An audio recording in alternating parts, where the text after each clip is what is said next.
Today, in honor of Movember, the best stashes in rock, you're watching the Audio Files.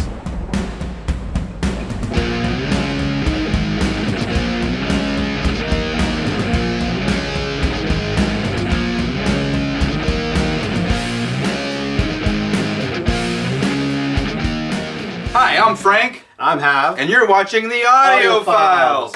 Today we're talking about the best stashes in rock. And of course this is in honor of Movember, a worldwide event where men across the world grow mustaches and raise money in support of prostate cancer research. Yeah, absolutely a great cut. But you know what, Frank? Have you ever grown a mustache? Oh man, I tried once. It's absolutely horrible. It was itchy. My wife reminds me about it to this day. I haven't done it since, but I have tried. How about you? Yeah, you know what? I've grown a goatee, and it was pretty much a poor excuse for a mustache. So, and like you said, it's very itchy, so I had to get rid of it right away. But you know what? I know someone who can grow a great mustache, or was able to actually, in this particular case. Bring it on. What do you have? All right. I've got Queen, Freddie Mercury. Oh, Freddie Mercury! Right, now that is an iconic mustache. He's known for his mustache. Fantastic. This is, of course, a greatest hits album, so it's got all the greatest music on it. You know, again, it's when I think of mustache and I think of rock, one of the first people that pops into my eyes. Freddie Mercury. You know what's cool about this album? The track listing on the UK and North American pressings is actually different. The North American pressings have Under Pressure with David Bowie. The UK one doesn't. Well, you know what? And that's kind of interesting considering that David Bowie's British. Yeah, my understanding is the record came out in UK. That song wasn't out yet. It came out in North America a couple months later, and that song had been released. Oh, wow. Yeah. Awesome. Awesome album, great tune. Good pick. Freddie Mercury. That's right, Freddie. Perfect. All right, next up, I nominate for one of the best stashes in rock. Okay. Lead guitar player from Black Sabbath, Mr. Tony Iommi. Absolutely, I have to agree with you on that one. And Geezer Butler. Look at this. Tony Geezer. I mean, these guys had iconic mustaches. And, you know, I pick Born Again. Often when you think of Black Sabbath, you don't often think Born Again, right? It's not Ozzy Osbourne. It's not Ronnie James Dio. It's Ian Gillan. I love this album. It's phenomenal. And I gotta tell you, I love the artwork. Check it out. You know what? I have to disagree with you. That's awful. Come on! This is awesome. Look at that. Fingernails. Devil baby. It doesn't get better than this. Well, you know what? The only thing I will give you is that only a devilish father could love a picture like that.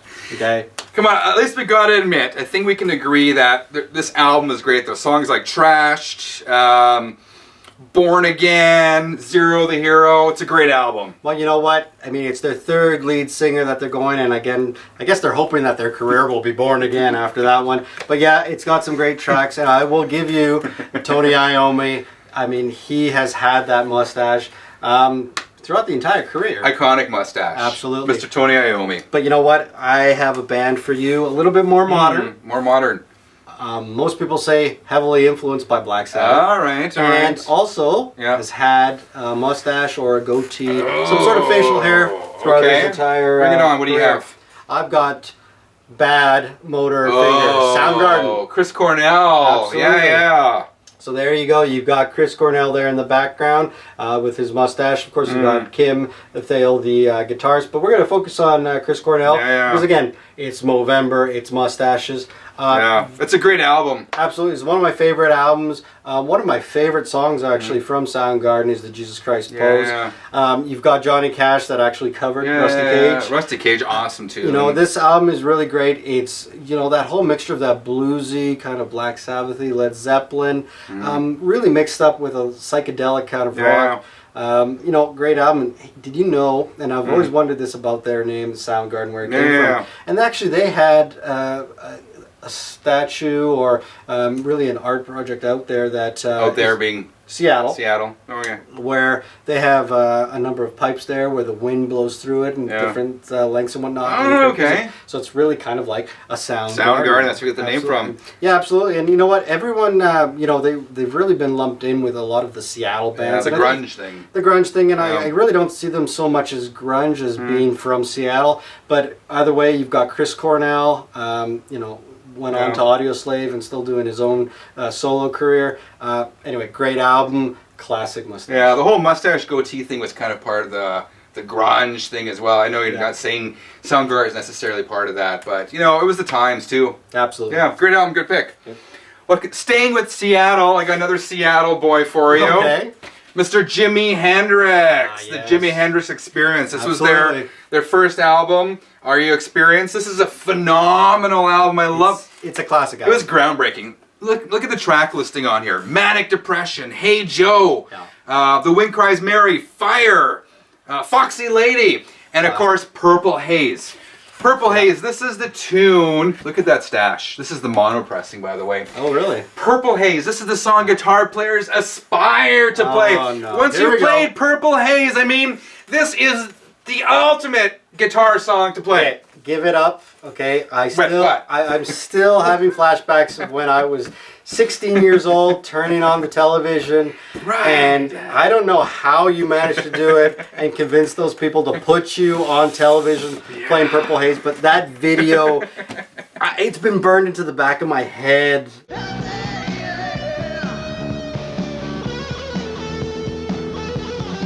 Oh, those flashbacks keep That coming was back. awesome! That No. was fantastic! No, that was enough. Let's pull up the VHS tapes. Let's watch some Purple Haze on public Whoa, access. whoa, whoa, Come whoa. on. Hey, let's listen, go. what you do on your own time is your own business, but you shouldn't put people through that. All right. That's all I'm saying. Jimi Hendrix, one of the ultimate stashes in rock.